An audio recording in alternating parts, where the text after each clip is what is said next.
தாய் வீடு மே 2026. சமூக ஒழுங்கமைப்பை பேணுவதில் ஆற்றிகை கிளைகளின் பங்கு. எழுதி வாசிப்பவர் துரைநாதன் சபிதன். மனித இனம் ஒரு சமூகமாக திரண்ட நாள் முதல் அந்த சமூகம் சிதறுண்டு போகாமல் இருக்கவும், வன்முறைகளற்ற ஒரு இணக்கமான சூழலை பேணவும், ஒரு தலைமுறையிலிருந்து அடுத்த தலைமுறைக்கு பண்பாட்டை கடத்தவும் ஒரு இணக்கமான முறையான கட்டமைப்பு தேவைப்படுகிறது. இதனையே சமூகவியலாளர்கள் சமூக ஒழுங்கு என அழைக்கின்றனர். நவீன அரசியல் மற்றும் அரசு கோட்பாடுகளின்படி இத்தகைய ஒழுங்கு ஆனது அரசியலமைப்பு சட்டங்கள், காவல்துறை மற்றும் நீதிமன்றங்கள் போன்ற நிறுவனங்களால் பேணப்பட்டு வருகின்றது. ஆனால் இத்தகைய நிறுவனங்கள் முழுமையாக செயற்படாத கிராமப்புற சூழலிலும் பழங்குடி சமூகங்களிலும் சமூக ஒழுங்கு எவ்வித சிதைவும் இன்றி பேணப்பட்டு வருவதை நாம் காண்கிறோம். அப்படியானால் அங்கு மனித நடத்தையை நெறிப்படுத்தும் எழுதப்படாத சட்டங்கள் எவை? மனிதர்கள் எதற்கு கட்டுப்படுகின்றார்கள்? இந்த கேள்விக்கான விடை அச்சமூகத்தின் அடித்தளத்தில் ஊற்றெடுக்கும் ஆற்றிகைகள் மற்றும் சடங்குகள் ஆகியவற்றில் பொதிந்துள்ளது. எமில் டேக்ரைம் குறிப்பிடுகையில், கூட்டு மனச்சாட்சியை உருவாக்கும் இச்சடங்குகள் சமூகத்தின் அதிகாரத்தையும் பொருளாதாரத்தையும் நீதியையும் கட்டமைக்கும் கண்ணுக்கு தெரியாத கரங்களாக செயற்படுகின்றன. சமூகத்தில் இடம்பெறும் ஆற்றிகைகள் ஒவ்வொன்றும் தனி மனித சமூக சிந்தனைகளின் அடித்தளத்தில் பிறக்கின்றன. சமூக சிந்தனை என்பது ஒரு சமூகம் எதை நம்புகிறது, மதிக்கிறது அல்லது ஒரு பிரச்சனையாக கருதுகிறது என்பதாகும். சமூக வாழ்க்கையினையும் மனிதனுடைய செயற்பாடுகளையும் பற்றியது. புரோக்டஸ் சுட்டிக்காட்டுவது போல, சமூகத்தில் ஏற்படும் பிரச்சனைகள் பற்றி சில மனிதர்கள் எண்ணங்கள் தொடர்பானவையே இந்த சமூக சிந்தனைகள் ஆகும். இந்த வகையில் சிந்தனை என்பது கண்ணுக்கு புலப்படாத காரணம் எனின், ஆற்றிகை என்பது அந்த கருத்தியல் சிந்தனைகளுடன் புலப்படுத்தும் உறுதியான நடைமுறை வடிவத்தை கொடுக்கும் ஒரு விளைவு ஆகும். தெய்வ சக்திகள் இயற்கையை கட்டுப்படுத்துகின்றன என்ற சமூக சிந்தனை, அதாவது நம்பிக்கை, பொங்கல் விழா அல்லது மழைக்கான சடங்கு என்ற ஆற்றிகையாக விளைகிறது. அதை போல அனைவரும் சமம் என்ற சமூக சிந்தனை உரிமை போராட்டங்கள், நாடகங்கள் என்ற சமூக ஆற்றிகைகளாக வெளிப்படுகின்றன. மானுடவியல் மற்றும் சமூகவியல் பார்வையில் ஆற்றிகை என்பது இதைவிட மிகவும் பரந்த ஆழமான பொருளை கொண்டது. இந்த வேறுபாட்டை புரிந்து கொள்வது அவசியமாகிறது.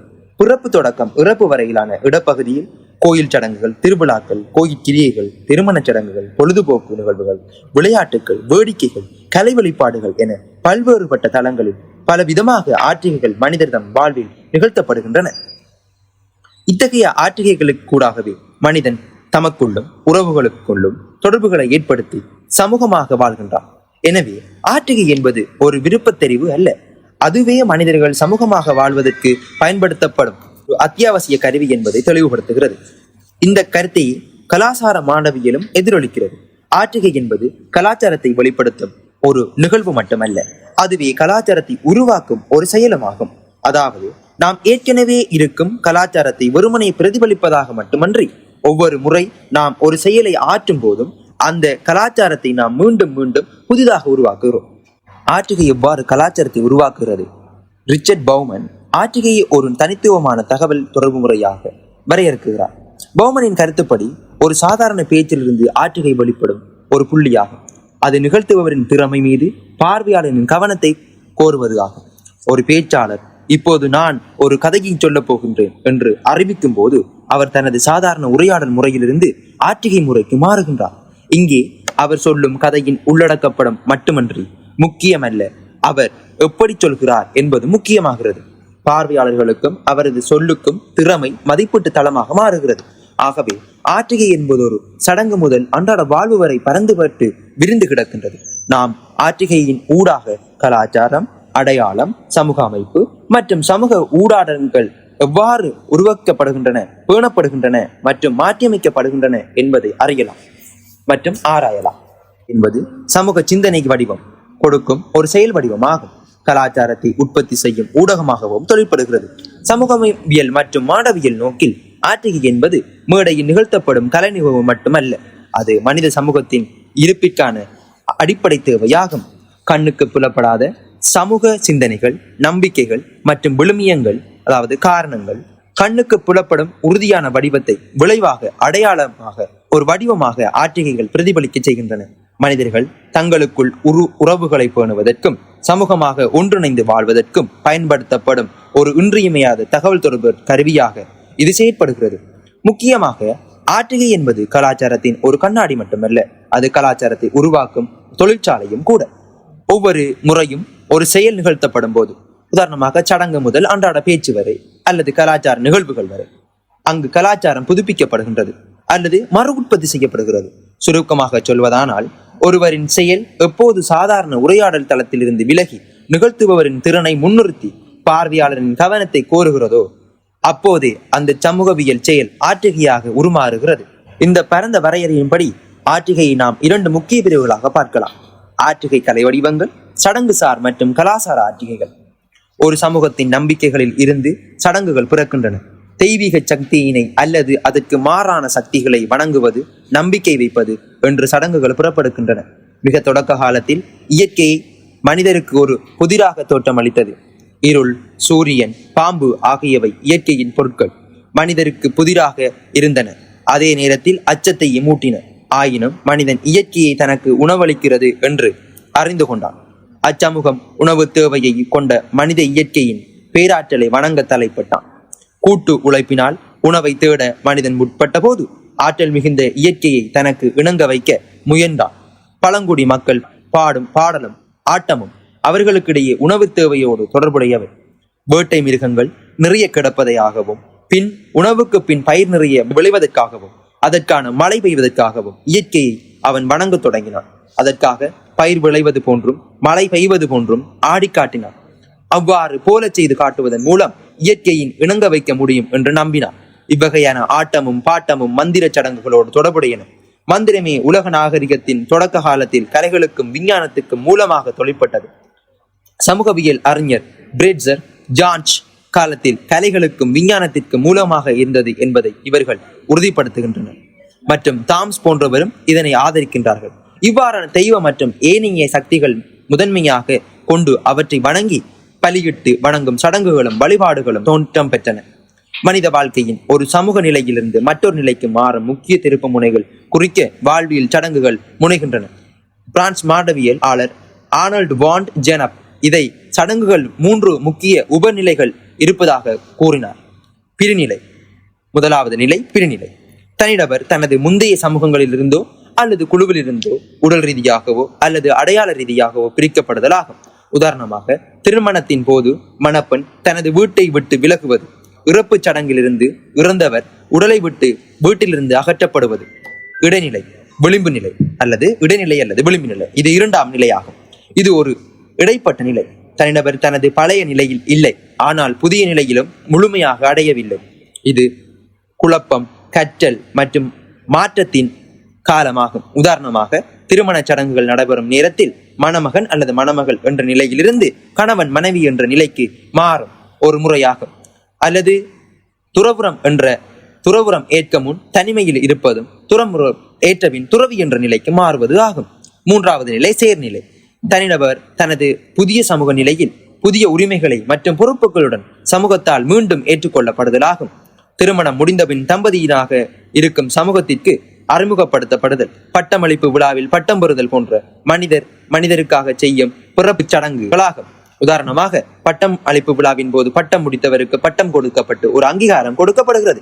அதை போலவே பிறப்பு சடங்குகளில் பெயர் சூட்டுதல் போன்றவை, திருமண சடங்குகளின் போது கணவன் மனைவி என்ற அங்கீகாரம் போன்றவை சமூகத்தில் சேர்நிலை என்ற தனிநபருக்கு புதிய அடையாளத்தை கொடுக்கின்றன. மாடவியலாளர் விக்டர் டர்னர் குறிப்பிடுகையில், சடங்குகள் ஒரு சமூகத்தின் அடிப்படை மதிப்புகளை வெளிச்சம் போட்டு காட்டுவதாக தெளிவுபடுத்துகின்றார். சமூக மாற்றங்கள் நிகழும் போதும் நெருக்கடிகள் ஏற்படும் பொழுதும் சமூகத்தை கரைந்து விடாமலும் பிணைக்க உதவுகின்றது சடங்குகள் என்கின்றார். சமூக நாடகம் என்ற தனது கருத்தின் மூலம் சமூக மோதல்கள் எவ்வாறு ஆற்றிகை வடிவம் எடுக்கின்றன என்பதை விளக்கினார். சமூகத்தில் ஒரு பிளவு ஏற்படும் போது அது ஒரு நெருங்கக்கூடியதாக மாறுகிறது. இந்த நெருக்கடியை தீர்க்க சமூக சடங்குகள் நிகழ்த்தப்படுகின்றன. வெற்றிகரமாக நடந்தால் சமூகம் மீண்டும் இணைகிறது, அல்லது தோல்வியுற்றால் நிரந்தரமாக பிரிகிறது. இந்த சமூகம் முழு நிகழ்வுமே ஒரு நாடகத்தன்மை போன்ற படிநிலைகளை கொண்டது என்கிறார் ரிச்சர்ட் செக்னர். சடங்குகள் மற்றும் நாடகங்கள் இரண்டிற்கும் பொதுவான ஒரு அம்சத்தை மீட்டெடுப்பதை நடத்தை மூலம் காட்டுகின்றார் என்று அறிகின்றார். அதாவது, ஆற்றிகைகள் என்பது புதிதாக அந்த தருணத்தில் உருவாக்கப்படுவது அல்ல, அது முன்பே நிகழ்ந்த பயிற்சி செய்யப்பட்ட பல முறை மீண்டும் மீண்டும் நிகழ்த்தப்பட்டு நடத்தைகளின் தூண்டுதலில் ஊடாக பரிச்சயம் அடைந்தது ஒன்று ஆகும்.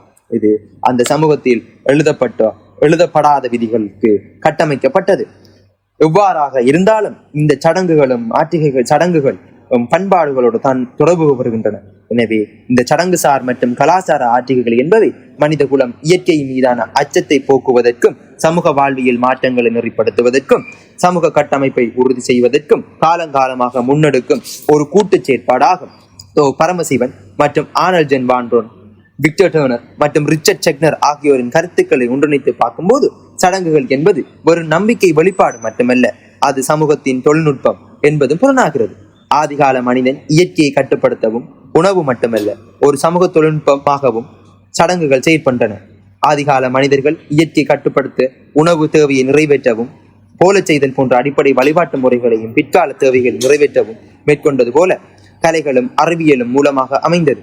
இச்சடங்குகள் தனிமனித சமூக வாழ்வியலை ஏற்படுத்தும் பிறப்பு முதல் இறப்பு வரையிலான மாற்றங்களை பிறநிலை, இடைநிலை, சேர்நிலை ஆகிய 3 படிநிலைகளின் ஊடாக அங்கீகரித்து தனிநபர் ஒரு சமூக நிலையிலிருந்து மற்றொரு நிலைக்கு பக்குவமாக நகர்ந்து செல்ல சடங்குகளும் கலை வடிவங்களும் ஆற்றிகைகளும் துணை போனன. அதே சமயம் சமூகத்தில் ஏற்படும் முரண்பாடுகளை மற்றும் நெருக்கமான தீர்க்கும் சமூக நாடகங்களாகவும் இவை செயற்பட்டன. சமூகம் சிதறுண்டு போகாமல் இருக்கவும் அதன் பிணைப்பை உறுதி செய்யவும் இவை தொழிற்பட்டன. இவை எதுவும் தன்னிச்சையாக அந்த தருணத்தில் உருவானது அல்ல, மாறாக முன்னரே பயிற்றுவிக்கப்பட்டு மீண்டும் மீண்டும் நிகழ்த்தப்பட்டு ஒரு நடத்தி கோலமாக சமூகத்தில் பண்பாட்டு ரீதியாக கடத்தப்பட்டவை ஆகும். ஆற்றிகை கலைகள். ஆற்றிகைக்கும் ஆற்றிகை கலைகளுக்கும் இடையே நிகழ்த்தும் முறை, நிகழ்த்து உள்வாங்கும் முறை என்பவற்றுக்கிடையே பாரிய வேறுபாடுகள் உள்ளன.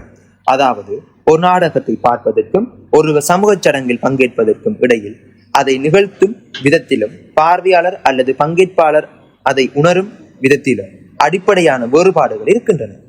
ஆற்றிகை கலைகளுக்குரிய அளவு கோள்களை கொண்டு ஆற்றிகை கலைகளாக மாற்றம் பெறுகின்றன. நிகழ்த்துகை அரங்க ஆய்வாளர் சீனா மௌனகுரு தனது அரங்கியல் நூலில் ஒழுங்கு, அழகு, நேர்த்தி, படைப்பாக்கம், உணர்வுகளை தூண்டுதல், பரவசமாக்குதல், மனதை சாந்தைப்படுத்தும் பொழுதுபோக்கு, மகிழ்ச்சி என்பவற்றை எல்லாம் கலையின் ஆற்றிகை கலைகளிலிருந்து பிரித்தெடுக்கும் அம்சங்கள் என்கிறார். ஆற்றிகையின் முதன்மை பயன்பாடு நோக்கம் இரண்டாம் பட்சமாகி அதன் அழகியல் பரிணாமம் முதன்மை பெறும்போது ஆற்றிகை கலை வடிவமாக மாற்றம் பெறுகிறது. இந்த மாற்றத்தின் போது பார்வையாளர் நிகழ்த்துபவர் உறவிலிருந்து ஒரு தன்னுணர்வு மாற்றம் ஏற்படுகிறது. சில மரபு கலை வடிவங்கள் இது ஒரு தெளிவான பார்வையாளர் புலவாக மாறுகின்றது. அதே சமயம் பல பங்கேற்பு வடிவங்கள் இந்த சமூக ஊடாட்டம் ஒரு புதிய நிகழ்வான உறவாகவே தொழிற்படுகிறது. மேலும் அந்த ஆற்றுகை தனக்கென ஒரு குறிப்பிட்ட இலக்கினை கட்டமைத்துக் கொண்டோ அல்லது நிறுவனப்பட்ட மரபுகளின் தர்க்கங்களுக்கும் ஒரு தன்னுணர்வு உள்ள படைப்பாகவும் மாறுகிறது. இறுதியாக அந்த ஆற்றுகை குறிப்பிட்ட கலாச்சார சூழலில் ஒரு கலையாக அங்கீகரிக்கப்படும் போது அது சமூக ஆற்றிகை கலை வடிவமாக நிலை பெறுகிறது. இந்த அங்கீகாரம் என்பது ஒரு பெரும்பான்மை சமூகத்தால் கலாச்சார அடையாளமாக ஏற்கப்பட்ட, நிறுவனமயமாக்கப்பட்ட ஒரு எதிர்வினை கலாச்சார இயக்கமாக நிறுவப்பட்ட மதிப்பீடுகளுக்கு கேள்விக்கு உள்ளாக்கப்பட்டதாகவோ இருக்கலாம். கலை உலகங்கள் என்ற நூலில் கருத்தாக்கத்தில் ஒரு கலைப்படைப்பு, உதாரணமாக ஒரு நடன நிகழ்வு என்பது ஒரு தனிப்பட்ட கலைஞரின் மேதமையால் மட்டும் உருவானது இல்லை. அந்த நடத்தை சாத்தியமாக்கும் நடன கலைஞர்கள், ஆடை வடிவமைப்பாளர், இசை வடிவமைப்பாளர், விமர்சகர், பார்வையாளர் மற்றும் நிதி வழங்குனர் என ஒரு முழு சமூக வலையமைப்பின் கூட்டு செயற்பாட்டின் மூலமே அந்த கலை அங்கீகரிக்கப்படுகிறது. அதாவது அந்த கூட்டு சமூக செயற்பாட்டின் மூலமே ஒரு கலை புறப்படுகிறது. எனவே ஆற்றிய கலை என்பது ஒரு சாதாரண சமூக சடங்கு அல்ல, அல்லது நிகழ்வு அல்ல. அழகியல் மற்றும் படைப்பாக்க கூறுகளால் மெருகூட்டப்பட்டு ஒரு கலை வடிவமாக மாற்றமடைவதை குறிப்பிடுகிறது. ஒரு நிகழ்வின் பயன்பாடு நோக்கம் பின்னுக்கு தள்ளப்பட்டு ஒழுங்கு, அழகு, நேர்த்தி, உணர்வுகளை தூண்டுதல், மகிழ்ச்சி அடைதல், பொழுதுபோக்கு ஆகிய அழகியல் கூறுகள் முதன்மை பெறும்போது அந்த ஆற்றிகை கலையாக உருப்பெறுகிறது. இம்மாற்றத்தின் போது பார்வையாளர்கள் நிகழ்த்துபவருக்கும் இடையிலான உறவு முறை, தன்னுணர்வு முறை கூடிய புதிய வடிவத்தை பெறுவதுடன் அந்த நிகழ்வு தனக்கென ஒரு இலக்கினையும் கட்டமைத்துக் கொள்கிறது. மேலும் இது ஒரு தனிமனித பெறுபவர் அன்றி அந்த நிகழ்வு தனக்கென ஒரு கணிசமான ஒரு அடையாளத்தையும் பெறுகிறது. சமூக ஒழுங்கு. நவீன அரசியல் அரசு கோட்பாடுகளின் படி சமூக ஒழுங்கானது சட்டங்கள், காவல்துறை மற்றும் நீதிமன்றங்கள் மூலம் பேணப்பட்டுகிறது. இத்தகைய நவீன நிறுவனங்கள் உருவாகாத காலகட்டத்தில் சமூக ஒழுங்கு எவ்வாறு பேணப்பட்டது? மனிதர்கள் எதற்கு கட்டுப்பட்டார்கள்? அவர்கள் நடத்தையை நெறிப்படுத்திய எழுதப்படாத விழுமியங்கள் எவை? இக்கேள்விகளுக்கு ஆராயும் சமூகவியலாளர்கள் சமூகத்தின் அடித்தளத்திலிருந்து ஊற்றெடுக்கும் சடங்குகளும் கலை வடிவங்களும் சமூக ஒழுங்குகளை ஆழமாக வேறொன்று செய்தன என்ற முடிவுக்கு வந்தார்கள். சமூகவியல் அறிஞர் எமில் ரேக்ட்ரம் குறிப்பிடுகையில், சமூகம் என்பது ஒரு கூட்டு மனச்சாட்சி ஆகும். இந்த கூட்டு மனச்சாட்சியை உருவாக்கும் அதனை பேணுவதிலும் ஆற்றுகைகள் வகிக்கும் பங்கு அளப்பரியது. சடங்குகள் என்பவை வெறும் நம்பிக்கைகள் வெளிப்பாடுகள் மட்டுமல்ல, அவை சமூக கட்டமைப்பை உறுதிப்படுத்தும் குறியீட்டு செயற்பாடுகள் ஆகும். ஆற்றுகையின் பங்களிப்பை முழுமையாக புரிந்து கொள்வதற்கு முன் சமூக ஒழுங்கு என்பதை சமூகவியல் தளத்தில் வரையறுப்பது அவசியமாகிறது. சமூகவியல் நோக்கில் சமூக ஒழுங்கு என்பது பன்முகத்தன்மை கொண்ட ஒரு கருத்துருவமாகும். இதனை 3 பிரதான நாமங்களாக நோக்கலாம். கட்டுப்பாட்டு பொறிமுறை, இது சமூகத்தின் வன்முறைகளை கட்டுப்படுத்தி அமைதியை நிலைநாட்டும் ஒரு வழிமுறையாகும். மனிதரது தன்னிச்சையான வெறுப்புகளை சமூகத்தின் பொது நலனுக்கு எதிராக திரும்பும் போது அவர்களை கட்டுப்படுத்த ஒரு புறமுறை தேவைப்படுகிறது. இணக்கப்பாடு, சமூக உறுப்பினர்களுக்கு இடையே நிலவும் பரஸ்பர ஒத்துழைப்பு மற்றும் சமூக நிலையை இது சுட்டிக்காட்டுகிறது. சமூக ஒழுங்கு என்பது ஒருமைப்பாடு அல்லது இணக்கப்பாடு மூலம் அர்த்தத்தினை பெறுகிறது. மற்றொரு விதத்தில் குறிக்கிறது எதிர்வினை கூறல். சமூகத்தின் ஒழுங்கு என்பது மனித நடத்தையை எதிர்வு கூறக்கூடியதாக மாற்றுகிறது. பிற மனிதர்கள் நம்மில் எதை எதிர்பார்க்கிறார்கள், எதை நாம் அவர்களிடம் எதிர்பார்க்கின்றோம் என்பதை புரிந்து கொள்ள சமூக ஒழுங்கு எதிர்வினை கூறல் மிக முக்கியமாக பங்களிப்பு செய்கிறது.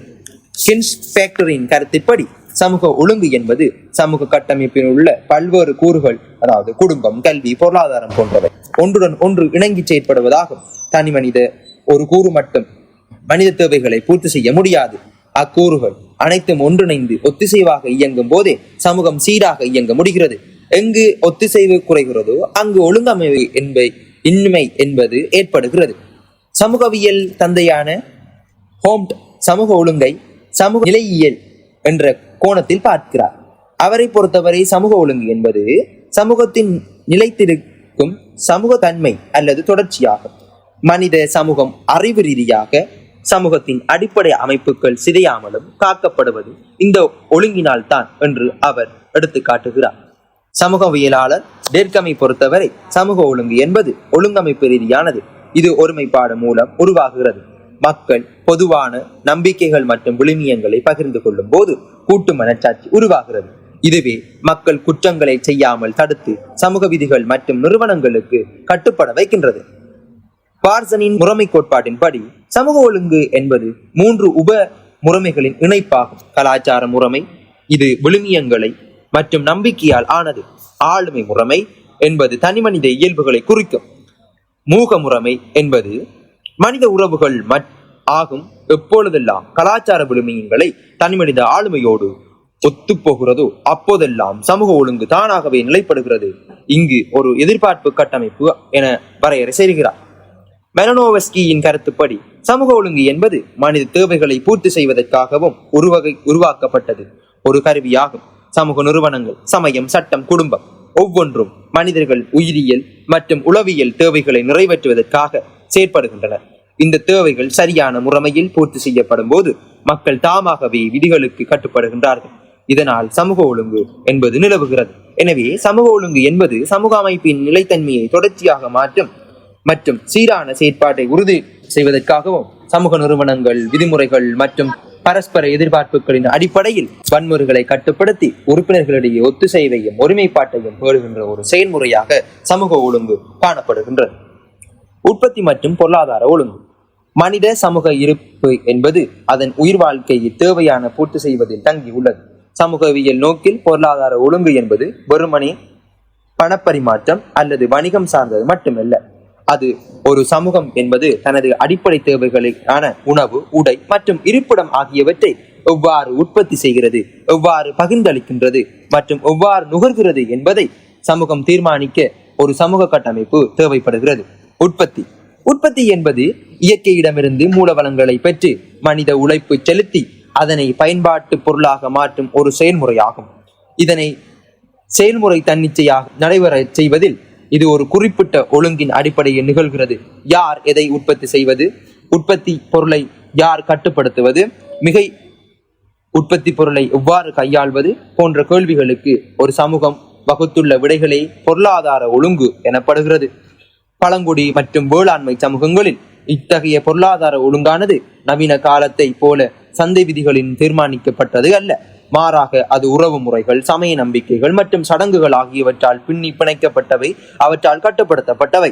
இதனையே சமூகவியல் அறிஞர் கான்ஸ் பொலன்ஸ் சமூக பிணைப்புக்குட்பட்ட பொருளாதாரம் என்று அடையாளப்படுத்துகிறார். அதாவது பொருளாதாரம் என்பது சமூகவியலிருந்து தனித்துவ இயங்கும் ஒரு துறையாக அல்ல, அது சமூக கலாச்சார விழுமியங்களுக்குள் பொதிந்துள்ள ஒன்று ஆகும் என வரையறை செய்கிறார். உற்பத்தி மற்றும் பொருளாதார சமூக ஒழுங்கு என்பது பின்வரும் 3 முக்கிய கூறுகளை உள்ளடக்கியது. முதலாவது கூறு உழைப்பு பிரிவு, இரண்டாவது கூறு வள முகாமைத்துவ கூறு, மூன்றாவது கூறு பகிர்வு மற்றும் நீதி. உழைப்பு பிரிவு உற்பத்தியில் யார் எதை எந்த பணியை செய்வது என்ற வரையறைக்குட்பட்டது, அதாவது ஆண்கள் உழுதல், பெண்கள் நாற்று நடுதல் போன்றது ஆகும். வள முகாமைத்துவம் நிலம், நீர், கால்நடைகள் போன்ற உற்பத்தி சாதனங்களை நிர்வகிக்கும் முறை. பகிர்வு உற்பத்தி செய்யப்பட்ட பொருட்கள் சமூக உறுப்பினர்களை எவ்வாறு பகிர்ந்தளிக்கப்பட வேண்டும் என்பது ஆகும். இந்த 3 கூறுகளையும் சீராக இயங்குவதற்கு சமூகத்தில் ஒரு உந்து சக்தி தேவைப்படுகிறது. அந்த உந்து சக்தியாகவே ஆற்றிகைகள் தொழிற்பட்டதை நாம் காண முடிகிறது. ஒரு சமூகம் தனது உற்பத்தி நடவடிக்கைகளை தொடங்குவதற்கும், அதாவது விதை முடிப்பதற்கும், அறுவடை மற்றும் பகிர்ந்தளிப்பதற்கும் சடங்குகளையும் கலை வடிவங்களையும் காலங்காலமாக தொடர்ந்து மனித தொழில்முறை செயற்பாட்டு கருவியாக செயற்பட்டதை காண முடிகிறது. மனிதர் இயற்கையை தனக்கென இணங்க வைக்கும் முயற்சியில் உற்பத்தியை ஒரு பௌதிக செயலாக மட்டுமல்லாமல் ஒரு புனிதமான சடங்காகவும் மாற்ற முயற்பட்டான். இதன் மூலமே உற்பத்திக்கு ஏற்படும் இடர்களை குறைக்கப்பட்டு பொருளாதார ஒழுங்கு பேணப்பட்டது. ஒரு சமூகத்தின் இருப்புக்கு, வளர்ச்சிக்கும் அதனை அடிப்படை தேவையான உணவு மற்றும் பொருளாதார பலம் இன்றியமையாதது ஆகும். ஆதிகால மனிதன் இயற்கையோடு போராடி வாழ்ந்த காலத்திலிருந்தே உற்பத்தியை பெருக்குவதற்கும் அதை தக்க வைப்பதற்கும் சடங்குகளை கலையாக கருவியாக பயன்படுத்தினான். கூட்டு உழைப்பினால் உணவை தேட மனிதன் முற்பட்ட போது ஆற்றல் மிக்க இயற்கை தனக்கு இணங்க வைக்க முயன்றான். பழங்குடி மக்களின் பாட்டும் ஆட்டமும் அவர்களது உணவு தேவையுடன் தொடர்புபட்டவையே. வேட்டையாடி மிருகங்கள் நிறைய கிடைப்பதற்காகவும் அதற்கான மழை பெய்வதற்காகவும் இயற்கையை அவர்கள் வேண்டினர். அதற்காக பயிர் விளைவது போன்றும் மழை பெய்வது போன்றும் மாடி காட்டினான். இவ்வாறு ஒவ்வொரு உற்பத்தி சார்ந்த பொருளாதார ஒழுங்கையும் மனிதன் தலைமுறை தலைமுறையாக ஆற்றுகையினூடாக கடத்தி அச்சமூகத்தின் பொருளாதார கட்டமைப்பை பேணுவதை நாம் சடங்குகளில் காண முடிகிறது. விவசாயத்தை அடிப்படையாக கொண்ட சமூகங்களில் உற்பத்தி செய்யும் உழைப்பு நெறிப்படுத்தவும் பொருளாதார ஒழுங்கை பேணவும் பயன்படும் ஆற்றுகைகள் அச்சமூகத்தின் சடங்குகளாகவும் கலை வடிவங்களாகவும் உள்ளார்ந்து செயல்படுகின்றன. சமூகவியல் நோக்கில் இச்சடங்குகள் வழிபாட்டு முறைகள் மட்டுமல்ல, இவை உற்பத்தியின் ஒரு பகுதியாகவும் திகழ்ந்தன. ஒவ்வொரு சமூகத்தின் புழக்கத்திலும் உள்ள வழிபாட்டு முறைகள் அச்சமூகத்தின் உற்பத்தி தன்மை பிரதிபலிப்பாகவே உள்ளன. தெய்வங்களின் வடிவமும் குணமும் அவை சார்ந்த சமூகத்தின் தேவையை ஒட்டியே அமைந்தவையாகும். கால்நடை வளர்ப்போரின் தெய்வம் மாடுகள், கன்றுகள் சூழ்ந்தபடி கையில் புல்லாங்குழலுடன் தான் இருக்க முடியும். உழவர்களின் தெய்வம் மழை தருகின்ற இந்திரனாகவோ கையில் கலப்பை ஏந்திய பலராமனாகவோ தான் இருக்க முடியும். சுருக்கமாக சொன்னால், ஒரு குறிப்பிட்ட இனக்குழு என்ன வகையான உற்பத்தி முறையை சார்ந்தது இருக்கிறதோ அதை பொருத்தி அத்தெய்வங்களின் வடிவமும் குணமும் அத்தெய்வங்களின் கதையும் அமையும். இத்தெய்வங்களோ அச்சமூகத்தின் தொழில்சார் அறிவை அடுத்த தலைமுறைக்கு கடத்தி செல்லும் பண்பாட்டு கடத்திகளாக காணப்படுகின்றன. மட்டக்களப்பு கதிரவழி பிரதேசத்தில் விவசாயிகளால் மேற்கொள்ளப்படும் வதனமார் சடங்கு மேய்த்தலையும் விளைவித்தலையும் ஆதாரமாக இருக்கும் மாடு பராமரிக்கும் தொழில்நுட்பத்தை தலைமுறை தலைமுறையாக கடத்தி செல்வதை காணலாம். இச்சடங்காற்றுகை தொழில்சார் அறிவை கடத்துவதின் அச்சமூகத்தின் தொழிற்கட்டமைப்பை ஒழுங்குபடுத்துவதிலும் ஒரு நிறுவனமாக தொழிற்படுகிறது. உற்பத்தி திறனை அதிகரிப்பதில் தொழில் ஒழுக்கம் மிக முக்கிய பங்கு வகிக்கிறது. இலங்கையின் கொட்டியாரப்பட்டு பகுதியில் நெல் அறுவடைக்கு பின் களத்தில் நிகழ்த்தப்படும் சூட்டுக்களம் என்ற சடங்கு உழைப்பு சக்தியை ஒழுங்கிணைக்கும் ஒரு சிறந்த ஆற்றுகை கருவியாகும். நெல் அறுத்தவுடன் கதிரடிக்கும் களத்தில் நிகழ்த்தப்படும் இது வெறும் கொண்டாட்டம் மட்டுமல்ல, ஒரு கடுமையான தொழில்முறை ஒழுக்கத்தை வலியுறுத்தும் களமாகவும் இச்சடங்குகள் ஈடுபடும் போதும் கடுமையான கட்டுப்பாடுகள் பின்பற்றப்படுகின்றன. சூட்டுக்களத்தில் வேலை செய்ய பெண்களுக்கு அனுமதி இல்லை. சூட்டுக்களத்தில் வேலை செய்யும் ஆண்கள் அவர்களது மனைவியுடன் வேலைக்கு முன்பதாக உடல் உறவு ஈடுபடக்கூடாது. தமது வீடுகளுக்கு செல்ல முடியாது. இத்தகைய கட்டுப்பாடுகள் சமூகவியல் நோக்கில் ஆராயும் போது பின்வரும் உண்மைகளை புலப்படுத்துகின்றன. கவனக்குறிப்பு: இத்தகைய கட்டுப்பாடுகள் தொழிலாளர்கள் கவனத்தை சிதறவிடாமல் உற்பத்தியின் முழுமையாக ஈடுபட செய்யும் ஒரு உளவியல் உத்தியாக தொழிற்படுகின்றன. தூய்மைவாதம் களத்தை தூய்மையானதாகவும் கருதுவதன் மூலம் உழைப்பு என்பது புனிதமான செயலாக மாற்றப்படுகிறது. மேலும் ஆண்கள் பாலியல் ரீதியில் உடல் உறவு கொண்டு சக்திகளை வீணாக்காமல் அது முழுமையான உழைப்பு சக்தியாக மாற்றப்படும் என்ற நம்பிக்கை காணப்படுகிறது. மேலும் சூடு மிதித்தல் போது பாடப்படும் பாடல்கள், வேகமாக செல்லடா பொலிநடையா போன்ற பாடல்கள் மாடுகளுக்கும் காவல் தெய்வங்களுக்கும் வைரவர், காவல் தெய்வங்களான வைரவர், நாகதம்பிரான் ஆகியோருக்கும் நன்றி கூறுவதாகவும் அமைகின்றன. இது இயற்கையையும் உழைப்பையும் மதிக்கும் ஒரு பண்பாட்டை வளர்க்கிறது. விவசாய தொழில், மனிதர், விலங்கு, தெய்வம் என்ற 3 ஒருமை உற்பத்தி படிநிலையில் நிலவுவதை இங்கு காண முடிகிறது. உற்பத்தி என்பது ஒரு வெறும் பொருளாதாரம் சார்ந்தது மட்டுமல்ல, அது இனப்பெருக்கம் சார்ந்தது உயிரியல் தேவையாகும். மிக பழங்காலத்திலிருந்து மனிதர்கள் பெருகும், அதற்கு தேவையான உணவு உற்பத்திக்கும் தேவையான கால்நடை பெருக்கம், மழை, இவை மனிதகுல வரலாற்றிலும் சமூகத்தின் இலட்சியத்திலும் தேவையாய் இருந்தது. எனவே தேவைக்கான காரணங்கள் தான் இன்றும் எல்லா மதங்களிலும் மகப்பேறு மற்றும் இறைவனால் அருளப்பட்டது என்றும் அதை தடுத்து நிறுத்துவது பாவம் என்றும் அடிமனதில் எண்ணுகின்றனர். உயிர்களை பெருக்கும் ஆற்றல் பெண்களின் உயரிய பண்பாகும். எனவேதான் சமூகத்தில் உள்ள உற்பத்தி சார் மற்றும் இனப்பெருக்கம் சார் சடங்குகளில் பெரும்பாலானவை பெண் தெய்வ வழிபாடுகளுடன் இணைந்தவையாகவே காணப்படுகின்றன. இது ஒரு பெண்களுக்கான அடையாள சடங்குகளாகவும் சமூகத்தில் அடையாளப்படுத்தப்படுகின்றன. இயற்கை வளங்களை பாதுகாப்பதே நிலையான பொருளாதாரத்திற்கு வழிவகுக்கும்.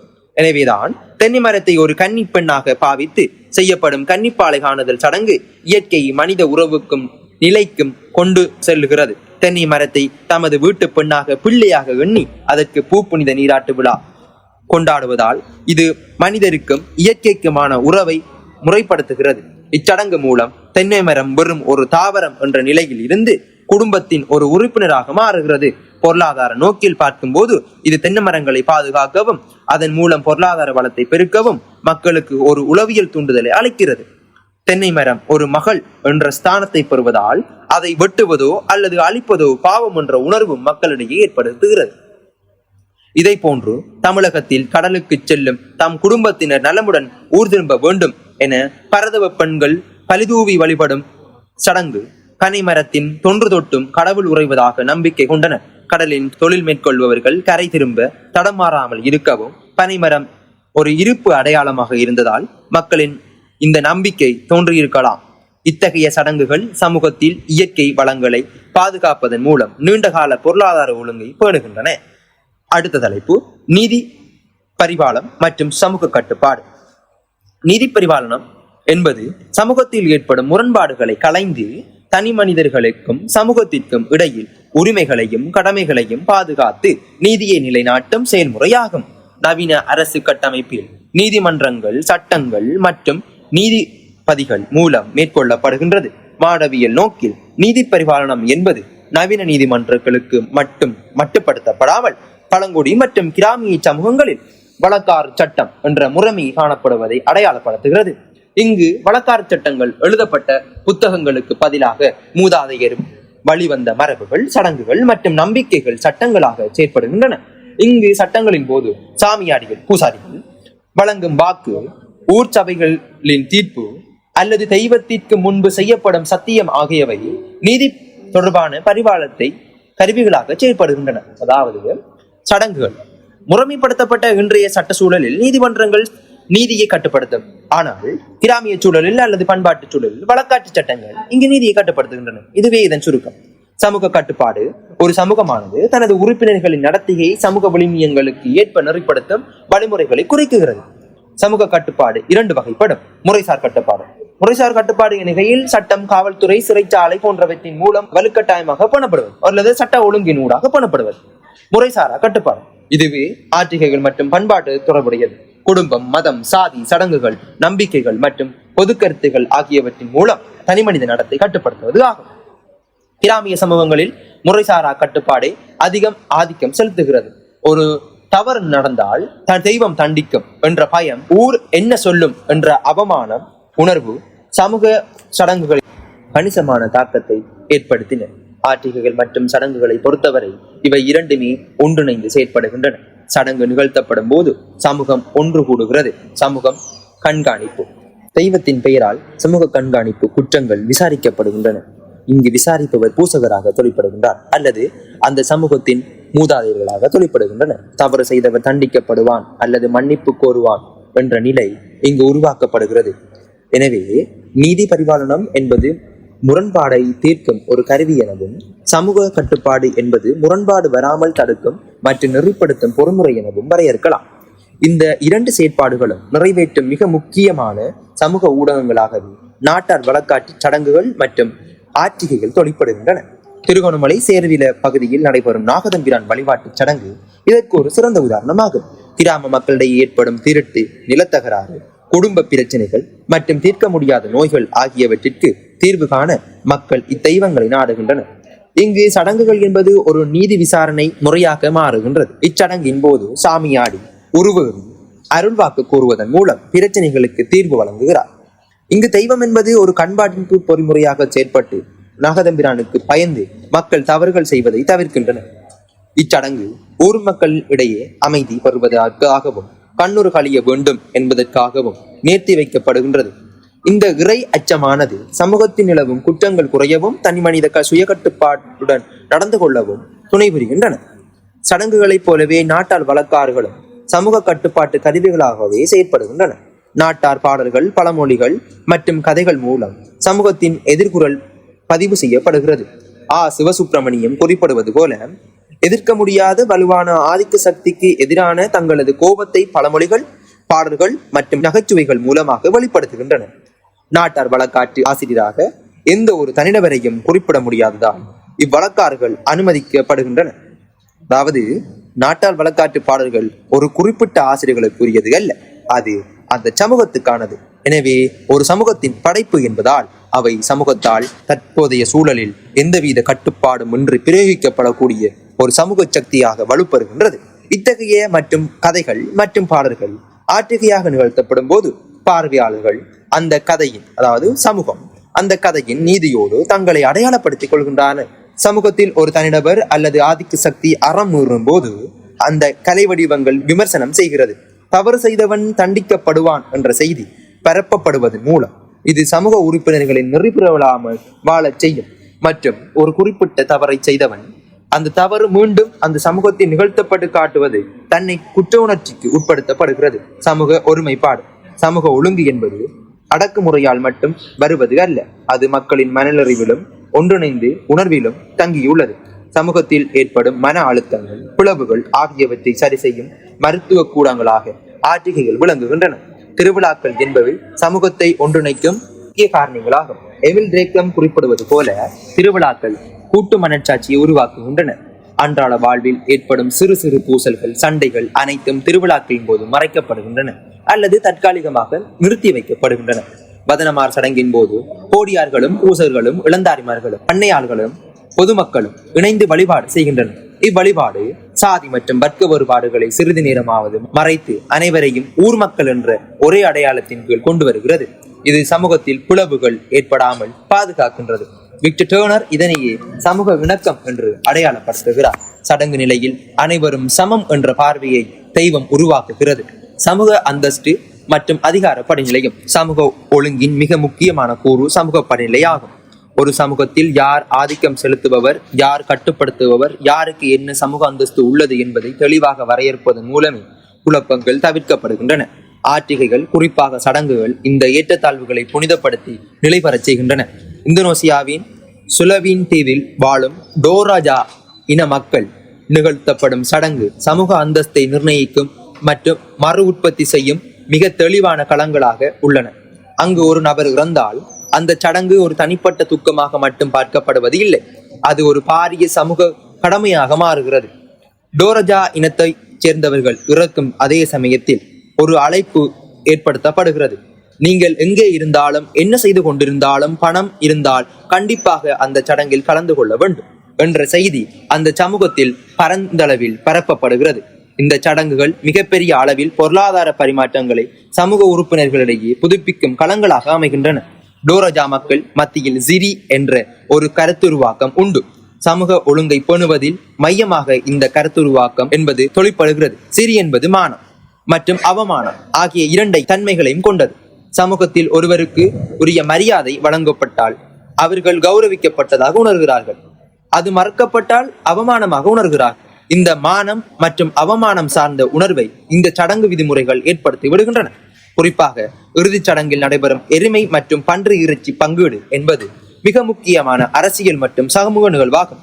இதனை அவர்கள் இறைச்சி அரசியல் என்று அழைக்கின்றனர். இறைச்சி துண்டு துண்டாக யாருக்கு எவ்வளவு பெரிய அளவில் கிடைக்கப்படுகின்றதோ அந்த நபர் அந்த சமூகத்தில் சமூக அந்தஸ்து உயர்ந்தராக அடையாளப்படுத்தப்படுகின்றார். அந்த அடையாளம் இறந்த வீட்டு சடங்குக்கு அவரால் கொடுக்கப்படும் பொருளாதாரத்தின் அடிப்படையிலும் சமூகத்தில் அவருக்கு இருக்கும் அந்தஸ்து அடிப்படையிலும் பங்கீடு செய்யப்படுகின்றது. இந்த கவனக்குவிப்பு ஒரு தற்செயலான நிகழ்வு அல்ல. இது சமூக படிநிலையை உறுதி செய்கிறது மற்றும் ஒவ்வொருவரும் தங்கள் சமூகத்தின் இடையில் எவ்வாறு இணக்கமாக செயற்பட வேண்டும் மற்றும் சமூகத்திலிருந்து விலக்கி செல்பவருக்கு சமூகம் கொடுக்கும் தண்டனையாகவும் கருதி சமூகத்தில் அவர் மீண்டும் உறுதியான பிணைப்பை பேண வேண்டும் என்ற அடையாளத்தை டோரஜா மக்களின் இந்த சடங்கு நிகழ்த்துகிறது. தமிழகத்திலும் இலங்கையிலும் நாட்டார் தெய்வ வழிபாட்டு முறைகள் சமூக அதிகாரத்தை பிரதிபலிக்கும் கண்ணாடிகளாகவே தொழிற்படுகின்றன. பரமசிவன் அவர்கள் பண்பாட்டு ஆய்வுகள் தமிழக சூழலில் சடங்கியல் உரிமைகளை எவ்வாறு சாதிய அதிகாரத்தை நிலைநிறுத்தி என்றன என்பதை துல்லியமாக விளக்குகிறார். பெருந்தெய்வங்க கோயில்களில் சிவன், பெருமாள் போன்ற ஆகம விதிகளின் படி வழிபாடுகள் நடக்கும் போது அங்கு பிராமணர்கள் சடங்குகளின் தலைமையை ஏற்கின்றார்கள். ஆனால் நாட்டார் தெய்வ கோயில்களில் சிறு தெய்வங்கள் அந்த ஊரில் ஆதிக்கம் செலுத்தும் இடைநிலை சாதியினரே முன்னுரிமை பெறுகின்றன. இது குறித்து பரமசிவன் குறிப்பிடுகையில் நாட்டார் தெய்வ வழிபாட்டில் ஊர் தெய்வ வழிபாட்டும் மற்றும் சாதிய அதிகாரமும் பிரதிபலிக்கப்படுகிறது என்பதை மறுக்க இயலாது என்கிறார். இது சமூக அதிகாரமே தவிர பண்பாட்டு அதிகாரம் அல்ல. திருவிழாவில் யார் தேரை இழுப்பது, யார் முளைப்பாரி எடுப்பது, யாருக்கு முதல் மரியாதை பெறுவது என்பது சமூகத்தில் யார் உயர்ந்தவர் என்பதை தீர்மானிக்கும் ஒரு குறியீடாகவே உள்ளன. இக்குறியீடுகள் சமூக அதிகாரத்தை வெளிப்படுத்தும் கருவிகளாகவும் தொழிற்படுகின்றன. உதாரணமாக கோவில்பட்டியில் அம்மன் கோவில் திருவிழாவில் தேருக்கு கட்டையிடும் உரிமை கொண்ட தலித் மக்கள் திருவிழா நடத்தும் உரிமை கோரிய போது ஏற்பட்ட முரண்பாடுகள் சடங்கு என்பது வெறும் பக்தி சார்ந்தது மட்டுமல்ல, அது சமூக அதிகாரத்தை வெளிப்படுத்தும் ஒரு கருவி அல்லது ஒரு கௌரவ செயற்பாடு என்பதை காட்டுகிறது. இந்த சடங்குகள் மூலம் ஆதிக்க சக்திகள் தங்களை அதிகாரத்தை தக்கவைத்துக் கொள்ளவும் ஒடுக்கப்பட்டவர்களை தங்களது இடத்தை தெரிந்து கொள்ளவும் நிர்பந்திக்கவும் சடங்குகளை ஒரு கருவியாக செயற்படுத்துகின்றன. இது ஒரு வகையில் சமத்துவமற்றது எனினும் மரபார்ந்த சமூகங்களில் இதுவே ஒழுங்காக கருதப்படுகிறது. இந்த ஒழுங்குகளை மாற்றியமைத்தது மற்றும் சமூக அதிகாரங்களை சமூக மைய விளிம்பு கோட்பாடுகளை தற்போதைய சூழலில் சடங்குகள் மாற்றங்களை அடைந்து வருகிறது. இதற்கு சிறந்த உதாரணமாக கதிரவழியில் நிகழ்த்தப்படும் வதனமார் சடங்கை சொல்லலாம். இந்த வதனமார் சடங்கு சமூக விதிமுறைகளை பிளவுகளை இல்லாமல் செய்து ஊர் மக்கள் என்ற ஒரு ஒருமைப்பாட்டு சடங்காக விளங்குகிறதை காணலாம். இங்கு இந்த வதனமார் சடங்கு கதிரவழி வதனமார் சடங்கு என்பது சமூக ஒழுங்கில் சமூக அந்தஸ்தையும் அதிகார படிநிலைகளையும் சமதளத்தில் பிரயோகிக்கும் ஒரு சடங்காக திகழ்கிறது. ஆகவே சமூக விளிம்பு என்பது ஒரு நிலையான மாறாத பொருள் அல்லது தொடர்ந்து கட்டமைக்கப்பட வேண்டிய ஒரு இயங்கியல் செயல்முறையாகும். இந்த செயல்முறையில் சடங்குகளும் கலைகளும் வெறுமனி கேளிக்கைகளாக அல்லாமல் சமூக பிணைப்பை வலுவாகும் காரணிகளாக செயற்படுகின்றன. இந்தோனேசியாவின் டோரஜா இன மக்களின் மரபு சடங்குகள் மற்றும் தமிழகத்தின் நாட்டார் வழிபாடுகள் சமூக படிநிலையில் அந்தஸ்தை புனிதப்படுத்தி அதிகார கட்டமைப்பை உறுதி செய்கின்றன. இலங்கையின் சூட்டுக்களம் மற்றும் கன்னிப்பாலை போன்ற சடங்குகள் இயற்கையோடு இயைந்து வாழ வேண்டிய உற்பத்தி சார்ந்த தொழில்முறையை ஒழுக்கத்தை பேணுகின்றன. கருப்பு சாமி மற்றும் வதனமார் வழிபாடுகள் சமூகத்தில் எழும் முரண்பாடுகளை தீர்க்கும் ஒரு நீதிமன்றங்களாக செயற்படுகின்றன, குற்றங்களை கட்டுப்படுத்துகின்றன, கூட்டு வழிபாடுகள் மற்றும் ஒரு சமூக ஒழுங்கு ஒருமைப்பாட்டையும் ஏற்படுத்துகின்றன, தனி மனித உளவியல் ஆரோக்கியத்தையும் பேணுகின்றன. பரமசிவன் குறிப்பிடுவது போல நம்பிக்கைகளும் மூட நம்பிக்கைகளுக்கும் இடையே என்ன இருக்கிறது? ஏதோ ஒரு வகையில் நுண்ணரசியல் அதிகாரம் சமூக அதிகாரமும் தான் இருக்கிறது. ஆட்சிகைகள் என்பவை சமூக அதிகாரத்தை நிலைநிறுத்தும், சமூக உறவுகளை புதுப்பிக்கும் மற்றும் தனி மனிதரை சமூகத்தோடு பிணைக்கும் ஒரு வலுவான சமூக பசையாக செயற்படுகிறது. நவீன சட்டங்கள் மேலிருந்து திணிக்கப்படும் ஒழுங்கை தரும்போது இந்த ஆட்சிகைகள் மற்றும் ஆட்சிகைகள் கலை வடிவங்கள் மக்களின் அடிமனதிலிருந்து எழும் பயம், பக்தி மற்றும் நம்பிக்கைகளின் வழியாக சுய கட்டுப்பாட்டை ஏற்படுத்துகின்றன. ஒரு நிலையான சமூக ஒழுங்கை பேண ஒரு தளத்தை ஏற்படுத்தி கொடுக்கின்றன. எனவே சமூக ஒழுங்கமைப்பை பேணுவதில் ஆட்சிகைகளின் பங்கு என்பது தவிர்க்க முடியாததும் இன்று முடியாததும் ஆகும். நன்றி.